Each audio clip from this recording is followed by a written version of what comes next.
Hi, everybody. Thanks for joining me for this bonus episode of Admission Straight Talk. November was indeed a very newsy November. It was full of admissions news. And I just decided I'd be remiss if I don't touch on it for Admission Straight Talk listeners, hence this bonus episode. But again, as when we last had a bonus episode, which was, I think, back in June, we also have excellent interviews lined up, and I didn't want to wait for a break in the schedule to share my thoughts with you. So hence, we have this bonus episode. Again, you'll be able to access the show notes at accepted.com/newsy, Newsy, November, accepted.com/newsy November. But in the meantime, if you have any thoughts or feedback for me on this episode or any other episode for that matter, feel free to email me at ast@accepted.com. That's A as in admissions, S as in straight, T as in talk, ast@accepted.com. All right, the first news item that I'd like to touch on is the American Bar Association looks like it will cease requiring that law schools require admissions tests. And that would be right now mostly the LSAT and the GRE. A couple of schools accept the GMAT, and they're going to do that as of 2025. If this is finally approved, as is very likely, law schools can choose whether to require an admissions test or not on an individual basis. And based on the experience of business schools that have gone with a lot of test optionality, most law schools will either require it of all incoming applicants. They will make the test optional for all applicants, and it'll be up to you whether you submit a test or not. Or they will require the test, but offer applicants the opportunity to apply for a waiver. Or they might say those who meet certain requirements can automatically get a waiver. So what does this apply for you? If you have good grades and tend not to test well, optionality is fantastic news for you because you won't have to take the test if you apply to schools where the test is optional after 2025. However, schools do want to know that you can do the work. So if your academic record leaves something to be desired, it doesn't convey your abilities adequately, you will probably still be wise to prepare for and take the test so that it will better show your abilities. It's too early to tell, but in the business school realm, I think it's true that a high test score can enhance somebody's chances of getting a scholarship. As I indicated, I think that's true. It's my gut feeling in the B school world, and it may become true in the law school world as well. So again, if a scholarship is important to you, even if you have the grades, and particularly if you test well, it may make sense for you to take the test, even if it is optional. Whatever it is, just keep in mind when you're choosing whether take the test, not take the test, apply to schools with test optionality or not apply to them. And when you get to that point, realize that schools will want to admit people they believe can thrive in their programs. So make sure that somehow, some way, you're providing them that confidence. That was news item number one. Newsy November item number two. Top law schools are withdrawing, with two exceptions, from the U.S. News rankings. It all started when Yale and Harvard withdrew from the U.S. News rankings on November 16th. They were followed by Berkeley, Stanford, UCLA, Columbia, Penn, University of Michigan, Duke, Northwestern, Georgetown, UCLA, UC Davis, and UC Irvine. And today I just read about University of Washington, and there may be more by the time we get this recording posted. The University of Chicago and Cornell Law announced that they currently intend to stay in the rankings. For the schools that decide to withdraw, what's their motivation? They say that the rankings simply don't jive with their values. They've discouraged diversity. They've discouraged the schools from accepting applicants who are more interested in public interest law that pay less well than corporate law. Now, you might have noticed that it was mostly the top schools that withdrew from the rankings, the top 15 or so.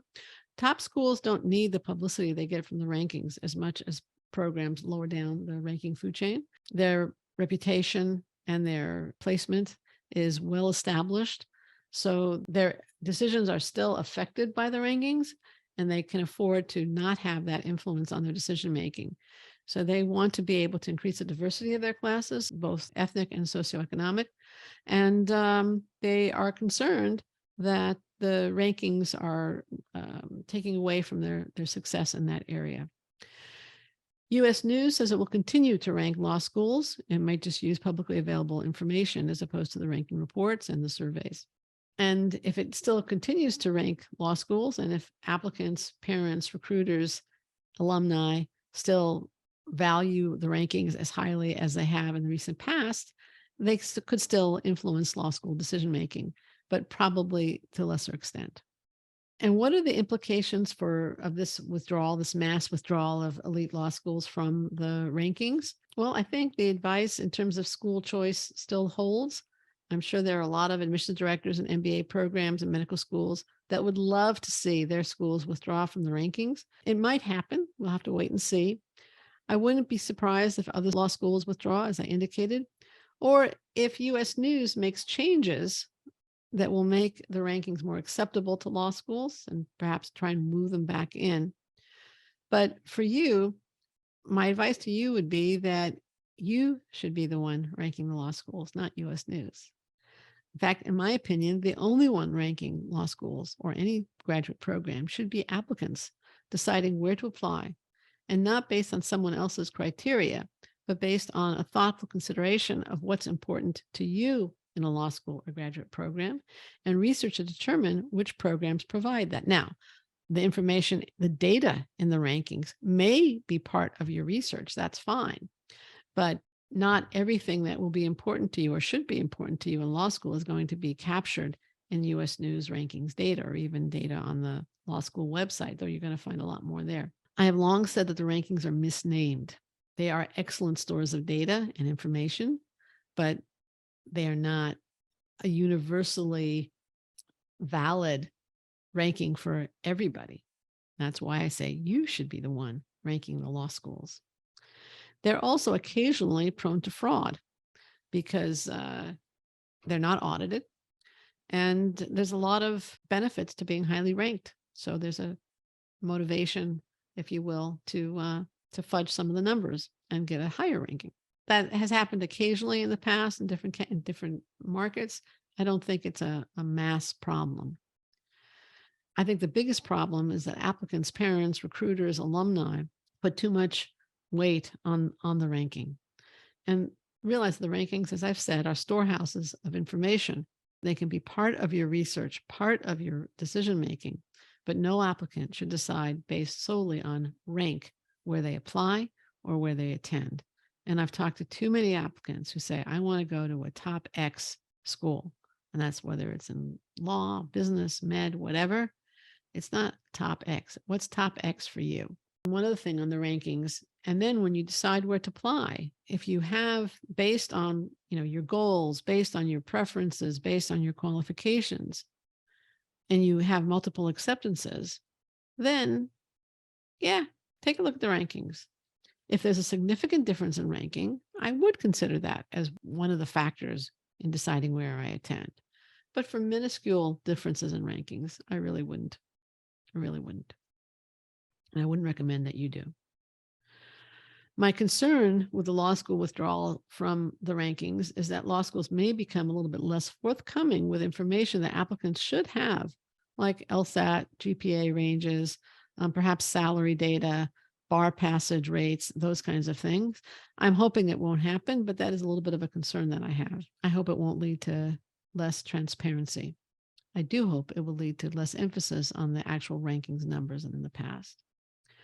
The third item in Newsy November was accommodations for laid off workers in applying to business school. Now, this started with Kellogg, Northwestern University's Kellogg School of Management on November 14th. Some MBA programs since then, in addition to Kellogg, have offered a helping hand. They're really reaching out to recently laid off workers and encouraging them to apply this cycle for their MBA.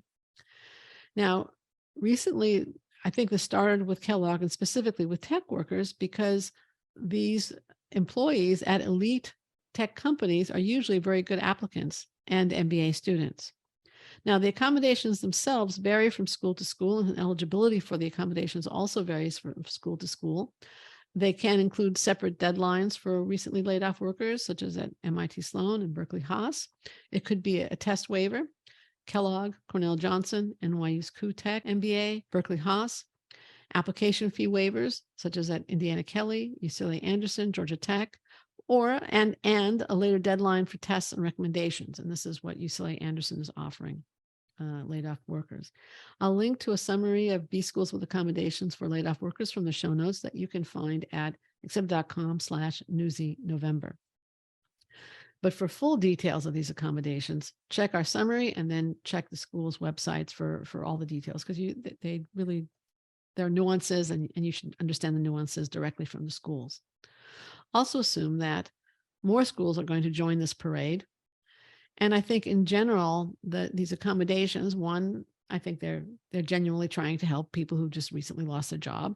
But I also think they reflect the fact that application volume is down.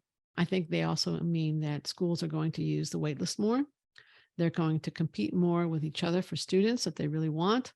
And that competition is going to take place via scholarships and grants. And they're going to probably accept more round 3 applicants, or perhaps even, and this is truly speculative, extend final deadlines or add a round or 2 if application volume is really, really down.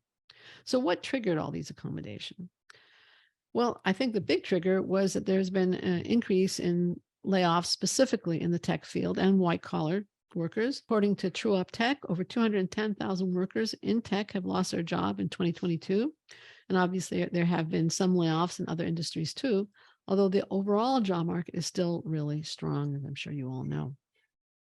As I discussed way back in June during my previous bonus episode, which I will link to also from the show notes at accept.com/newsy-November, right before a recession is a good time to apply to graduate schools and business schools in particular. Application volume goes up during a recession when layoffs increase, which means there is more competition among applicants for spots as opposed to among schools for applicants. During an economic expansion, when unemployment is low and opportunities abound, young professionals question the value of a full-time 2-year MBA. However, if you earn your MBA during a recession, you shelter from the economic storm in business school and improve your skills and marketability. Plus, if the recession isn't too long, you can graduate into an expanding economy. However, applying during a recession means that you apply when everyone else is also seeking shelter from the economic storm. So this is what I touched on in the last bonus episode. And the last application cycle saw a decline in applications. Again, you had an expanding economy, really strong job market, and another decline was anticipated this year. My take is that it's happening. And MBA programs are really motivated to actively recruit recently laid off workers, at least partially, because application volume is still low. If unemployment increases, application volume is also likely to increase because young professionals tend to seek graduate education more when there are fewer opportunities for advancement, as there typically are in a recession. So what's the implications for you as an applicant? Well, I checked briefly with accepted staff, which includes former admissions committee members from Carnegie Mellon, Tepper School, Cornell Johnson, Michigan Roth, Dartmouth Tuck, Vanderbilt Owen, and Yale School of Management.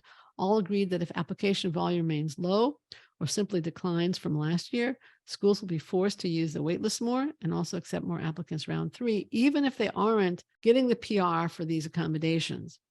They also felt that while the accommodations are a genuine help to applicants, there's tremendous PR value and publicity value in these schools' moves. In other words, even if schools don't actually announce accommodations, reality may force them to accept more round 3 applicants, use the waitlist more, and be more generous with financial aid. So if you're ready to apply, do take advantage of these accommodations and apply round 2. And if you only become ready maybe round 3, this may be a year when round 3 is going to be more widely used, let's say, than in previous years. Now, this is all good news. Waiving tests or application fees or giving applicants more time is just helpful to you.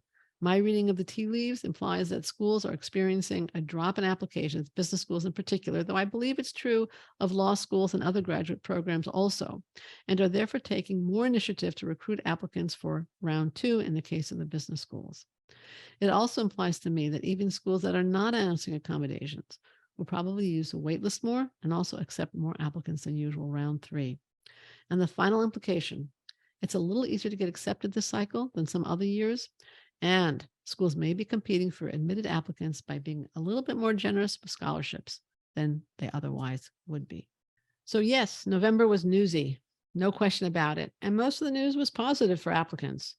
Law school applicants, we're here for you. If you want an experienced admissions eye reviewing your personal statement and addenda, Go to accepted.com/law/services and explore how we can help you. MBA applicants, take advantage of the apparent drop in MBA applications to apply when you can get into the programs that you may not be able to get into if application volume increases. Again, we're here to help. Go to accepted.com/MBA/services and check out our flexible options. Get the help you need to take advantage of Newsy November in December and January and whenever you are ready to apply. This is Admission Straight Talk produced by Accepted, and I'm your host, Linda Abraham. I'll talk to you again on Tuesday.